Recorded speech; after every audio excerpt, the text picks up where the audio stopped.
कौन कौन सी चीज़ का कहाँ पे यूज होता था वो।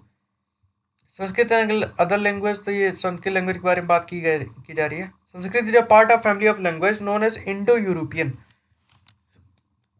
एक लैंग्वेज की फैमिली है इंडो यूरोपियन, उसका पार्ट है Sanskrit. Some Indian language such है Assamese, Gujarati, Hindi, Kashmiri, Sindhi. Asian language such है Persian, many European language such है English, French, German, Greek, Italian, Spanish belong to this family. तो ये सारी लैंग्वेज इस फैमिली बिलोंग करते हैं। They are called a family because they originally had words in common. इसमें common words हैं, इसकी वजह से इनको कहा जाता है फैमिली। टेक द वर्ड मात्र संस्कृत, माँ हिंदी और मदर इंग्लिश, ये तीनों सेम लाइक साउंड करते हैं, इसकी वजह से ऐसा बोला जाता है, ठीक है ना। The book we use are written and printed, the Rigveda were recited and heard rather than read. तो ऋग्वेदा जो था वो रिसाइटेड था, मतलब पढ़ा नहीं गया था, मतलब सुन सुन के लोगों ने याद रखा। जैसे मैंने पढ़ा, फिर मैंने किसी और को बताया, फिर उसने किसी और को बताया, तो याद था लोगों को। इससे ऐसा ही ये चलते चले आ रहा था। It was first rather than read, it was written down several centuries after it was first composed and printed less than 200 year. तो 200 साल के पहले ही ये इसका कंपाइलेशन किया गया। Now how historians study the Rigveda. Historian कैसे ऋग्वेदा को करते हैं, पढ़ते हैं। Historian like archaeologist find out about the past, but in addition of material remain they examine written source as well. Let us see how the study of Rigveda. Some of the hymns in Rigveda are in form of dialogue. तो कुछ ऋग्वेदा के जो hymns हैं वो dialogue के form में। This is part of one such hymn, dialogue between a sage name Vishwamitra and two river Beas and Sutlej that were worshipped as goddesses, ठीक है ना।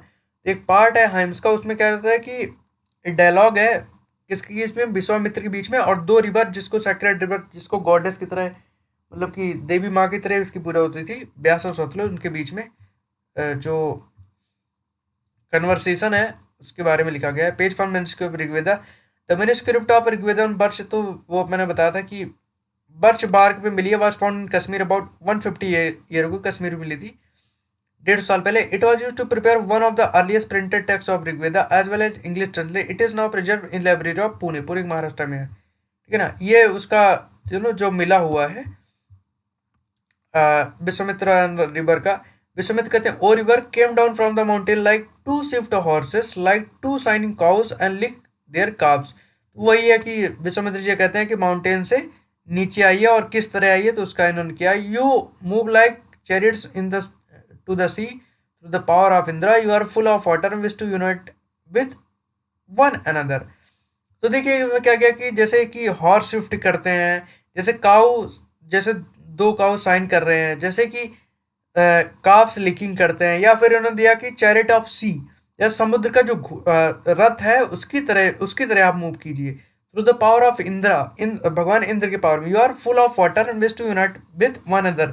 तो विश्वामित्र कहते हैं कि आप फुल ऑफ वाटर हैं और आप एक दूसरे के साथ यूनाइट हो सकते हैं। और river we who are full of we who are full of power move along the path of gods that means for us। तो रिवर रिवर कहती है we who are full of water, कि हम क्या हैं, हम full of water हैं, move along the path of God have made us for us। तो रिवर कहती है कि जो भगवान ने रास्ता बनाया उसी पे हम मूव करते हैं। once we start flowing we cannot stop। तो रिवर कहती है कि हम जब एक बार फ्लो करना स्टार्ट करते हैं तो हमें स्टॉप नहीं हो सकते। why do you pray to us, O says Vishwamitra, oh sister, please listen to me. The singer who has come from a distance with the chariots and carts, let your water not rise above our axles, so that we can cross safely। Vishwamitra कहते हैं कि मतलब कि main इसका central theme ये है कि आप ज़्यादा ऊपर ना हो, मतलब कि आप ज़्यादा ओवरफ्लो टाइप का ना करो, जिससे हम पार कर जाएं। रिवर कहती है we will listen to your prayer so that you can cross safely.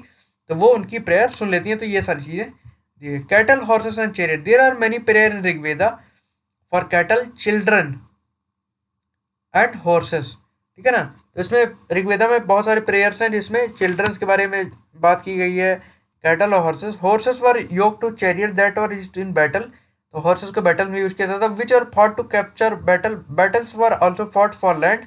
Land के बैटल फॉट की जाती थी, लैंड के लिए लड़ाइयाँ लड़ी जाती थी। Which are important for pasture and for growing hardy crop that ripen quickly such as barley. तो क्या होता था कि ये जमीन को जीत लेते थे और उस पर क्या कहते थे, एग्रीकल्चर करते थे, जैसे कि बार्ले को उगाना है। Some of wealth that was obtain was kept by leaders, तो कुछ जो वेल्थ वॉर में पाई जाती थी, मतलब जो इनको मिलती थी वो जो लीडर था वो रख लेता था, कुछ प्रीस्ट को दी जाती थी और कुछ लोगों में बांट देता था. Some wealth were use to perform of yajnas or sacrificed in which offering were made into fires. तो जैसे यज्ञ नहीं होता, यजनास इसको बोलता था, तो उसमें भी बहुत सारी जो चीज़ें होती थी उनको क्या कर दिया था, उसका सेक्रीफाइस कर दिया था. Most man to part in these wars, there were no regular army, कोई रेगुलर आर्मी नहीं थी, बहुत सारे लोग पार्ट ले लेते थे इसमें, but there were assemblies where people met and discuss matter of war and piece.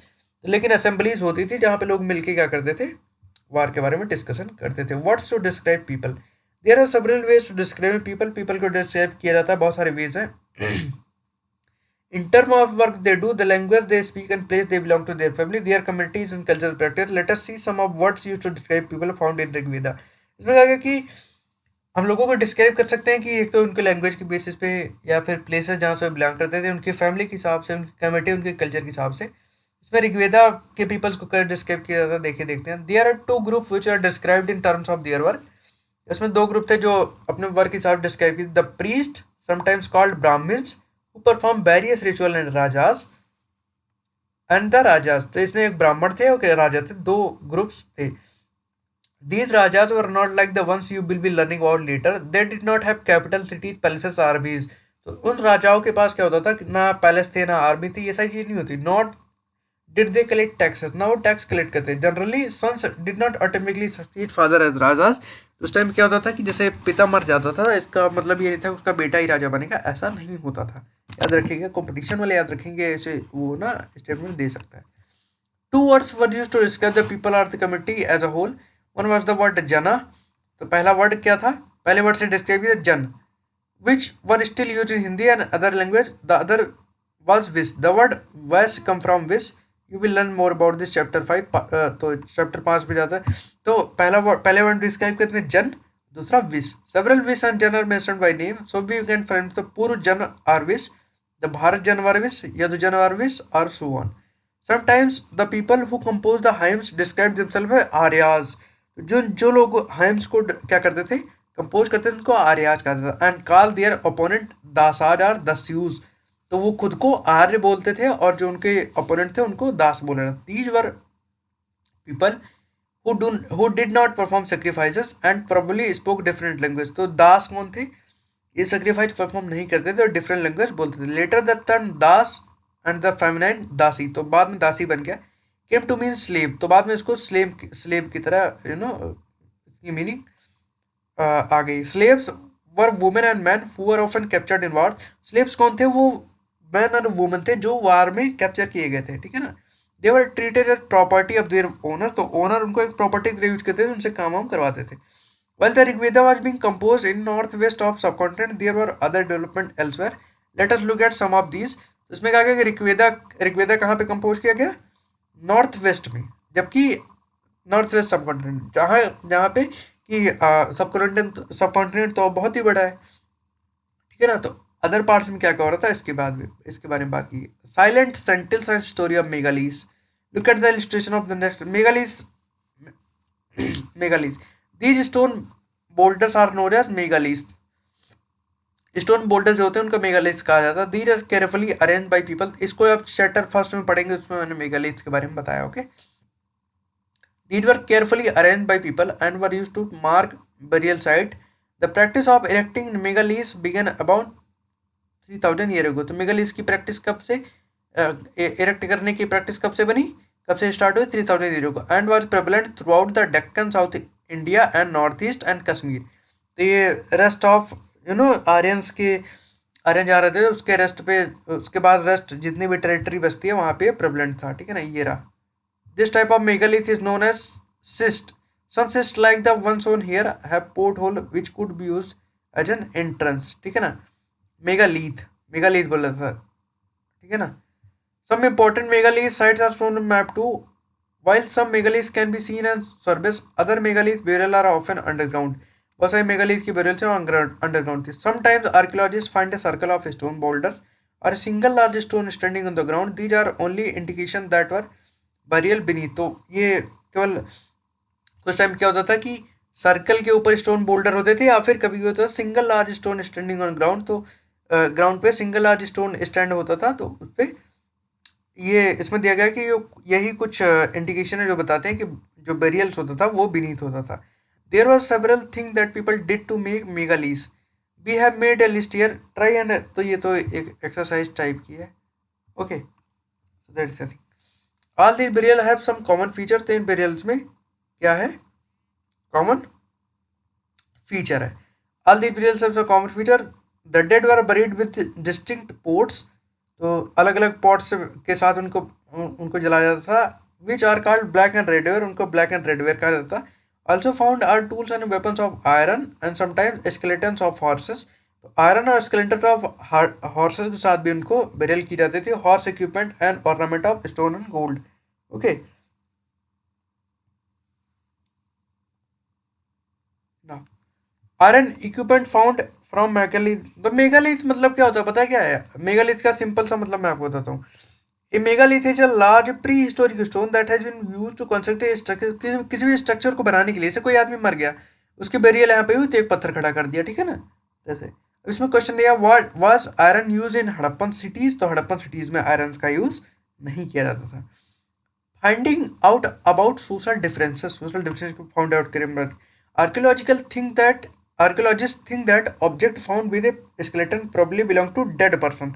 इसमें कहा कि स्केलेटन जो फाउंड हुए हैं वो डेड पर्सन के ही होगा। Sometimes more object found on grave then in other.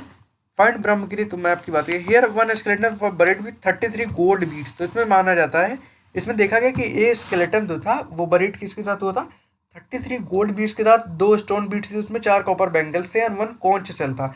इसमें माना जाता है कि जो सोशल डिफरेंस ऐसे माना जाता है कि जिसके साथ ज़्यादा गोल्ड की बीड्स थी, ज़्यादा चीज़ें दफनाई गई या जलाई गई, ठीक है ना, मतलब कि जैसे दफनाने के बाद उनके बगल में रख दिया गया, ठीक है ना, जहाँ पे ज़्यादा चीज़ मिली है, ऐसा माना जाता है। आर्कियोलॉजिस्ट ऐसा मानते हैं कि वो लोग रिच पर्सन रहे होंगे। बट जहाँ पे कम कम कम बीट्स और कम चीज़ें रखी गई, ऐसा माना जाता है कि वहाँ पे पुअर थे। तो इससे ये समझ में आता है कि रिच एंड पुअर का जो सोशल डिफरेंस था वो उस टाइम पे था। Were from burial spot means for certain families sometimes megaliths contain more than one skeleton, तो ऐसा माना जाता है कि कभी कभी मेगालीज में क्या होता था, एक से ज़्यादा स्केलेटन मिलते। They indicate that people perhaps belong to same family were buried in a same place though not at same time. तो ऐसा माना जाता है कि एक ही जगह जब दो दो कंकाल मिले हुए हैं, ऐसा माना जाता है कि एक फैमिली के लोगों को एक ही जगह पे दफनाया जाता रहा होगा, लेकिन हो सकता है कि एक एक ही समय पे दोनों को नहीं, कुछ टाइम के गैप पे। जैसे कि पहले कोई मर गया, 10 साल बाद और कोई मर गया, तो उसको भी ले जाके वहीं पे दफना गया। The bodies of those who died later were brought into the grave through the part hole, तो पार्ट होल होलते थे जो बाद में आदमी मरता था, पार्ट होल के थ्रू उनको वहाँ पे कर दिया जाता। Stone circles and boulders placed on surface probably serve as sign ports to find the burial site, तो ऐसा माना जाता है कि जो जहाँ पे बरियल्स होते थे वहाँ पे जो पत्थर रखे जाते थे, स्टोन के जो बोल्डर्स रखे जाते थे, इसलिए रखा जाता था। जैसे अभी नो कोई मर जाता तो उसके लिए बनाते नहीं है स्ट्रक्चर उसके ऊपर कि पता चले हाँ किसका है ही, तो हो सकता है उसके लिए यूज किया जाता रहा। Okay, find Inamgaon on map 2 page 13. It is site on the river Ghod, a tributary of Bhima. It was occupied between 3600 and 2700 euro. Here adult were generally buried in ground. यहाँ पे adult को क्या किया जाता था, ground में buried किया जाता था। Laid out straight with the head toward the north, तो अभी जैसा होता है नॉर्थ में हेड करके ऐसे उनको दफनाया जाता था या जलाया जाता था। Sometimes burials are within the houses, तो इसमें कभी कभी देखा गया कि हाउसेस में भी क्या है कि बरियल्स होते थे। Vessel that probably containing food and water place with the dead, तो वेसल्स रखे जाते थे, इसमें खाना और पानी होता था। One we found buried in a large 4-legged clay jar in courtyard for 5-room house, तो one man were found buried in a large 4-legged clay jar in the courtyard. तो देखिए एक आदमी मिला है जहाँ पे उसके साथ 4-legged clay jar in courtyard or 5-roomed house, one of the large house of the site in the center of settlement. These houses also had a granary. The body was placed in a cross-legged position. Cross-leg position में आदमी मिला। Do you think this were the body of chief, तो ऐसा माना जाता है, हो सकता है चीफ की बॉडी हो, इसकी वजह से एक स्पेशल पोजीशन दी गई है। Occupation at Inamgaon, Archaeologists have found seeds of wheat, barley, rice, pulse, millet, peas, and sesame. Bones of number of element, many bearing cut mark that show that they have been used at food. तो bones मिले हैं जिसपे cut mark लगा हुआ है, तो हड्डियां कटी हुई हैं, तो इसका माना जाता है, इसलिए माना जाता है कि उनको काट के खाया गया होगा, ठीक है ना। और बीज किस किस के लिए, सीड किस किस के लिए, wheat, barley, rice, pulse, millet, peas and sesame, ठीक है ना। दीज इंक्लूड, अब एनिमल्स में क्या इंक्लूड था, कैटल, बेफेलो, गोट, सीप, डॉग, हॉर्स, एस्पिक, सांबर, ये सारी चीजें मिली हुई हैं, ठीक है ना। Now you live in America 3,000 years ago and the chief had died last night. Today your parents are preparing for the burial. Describe the scene including how the exercise है, ठीक है ना। ये एक्सरसाइज दी गई है, okay. Now okay, so guys ये exercise है, मैं बता देता हूँ। सुक्ता मतलब होता है वेल सेड, ओके। चैरियट्स मतलब, चैरियट्स का क्या होता था, यूज इन बैटल, चैरियट्स को बैटल में यूज किया जाता था। याजना मतलब सेक्रीफाइस, मैंने आपको बताया था। दासा मतलब स्लेव, दास। और मेगालिथ मतलब स्टोन बोल्डर, ठीक है ना। नाउ स्लेव किसके लिए यूज किया जाते हैं, वर्क के लिए। Megalith are found in south India, Kashmir, north east. South India, Kashmir और नॉर्थ ईस्ट में मेगालिथ मिलते हैं, ठीक है ना। आर्यंस जहाँ थे वहाँ पे नहीं मिलते हैं। Stone circles or boulder on the surface for use to point out the exact place of burial, तो कहाँ पे बरियल का एग्जैक्ट प्लेस था, इसके लिए यूज किया था। Part holes for use for, sorry port hole use for, port hole किसके लिए यूज किए जाते थे, ठीक है ना। तो जैसे कि एक आदमी मर गया तो दूसरा जब मर जाता है उसको जलाने के लिए या दफनाने के लिए उसे पोर्ट होल का यूज किया था। पीपल एट इमेगांव एट, तो इमेगांव में सॉरी इनामे गांव में क्या लोग खाते थे, peas, pulses, rice and barley खाते थे, ठीक है ना। Now in what ways are the book we read today different from Rigveda, Rigveda से अभी की बुक क्यों अलग है। तो पहले लोग लिखा नहीं जाता था, ठीक है, पहले लोग सुन सुन के उसको कंटिन्यू करते गए और अभी लेटेस्ट ही लिखी गई है। What kind of evidence from burial do archaeologist use to find out whether there were social difference among those who, तो सोशल डिफरेंस के लिए वही था कि बरियल्स जो हुए हैं उसमें देखा जाता था कि पॉट कितने रखे हुए हैं और कितने बीट्स वगैरह सारी रखी हुई हैं। तो अगर बीट ज़्यादा है मतलब आदमी रिच था, पॉट्स और बीट अगर कम है आदमी क्या था, पुअर था। In what way do you think that the life of a raja were different from the Dasas and dasi, तो राजा की लाइफ दासा और दासी से क्या था, डिफरेंट कैसे थी, ठीक है ना। तो राजा का सोशल हाईएस्ट सोशल स्टेटस होता था, दास और दासी का लोएस्ट सोशल स्टेटस होता था, ठीक है ना। वो लोग वर्क करते थे लेकिन राजा वगैरह वर्क नहीं करते थे, ओके। सो दैट इज, ये फोर्थ चैप्टर था, ओके। ये हमारा फोर्थ चैप्टर था, that is what books and burials tells us, books और बरियल्स क्या बताती हैं, ओके। सो ओके गाइस, इस वीडियो के लिए इतना ही। चैप्टर फिफ्थ का जो डिस्क्रिप्शन में लिंक मैं दे दूंगा तो उसको आप फॉलो कीजिएगा। कोई भी कमेंट हो, अगर आप कुछ बताना चाहे तो आप बता सकते हैं। So okay guys, thank you, have a good day and as always हरा वही जो लड़ा नहीं।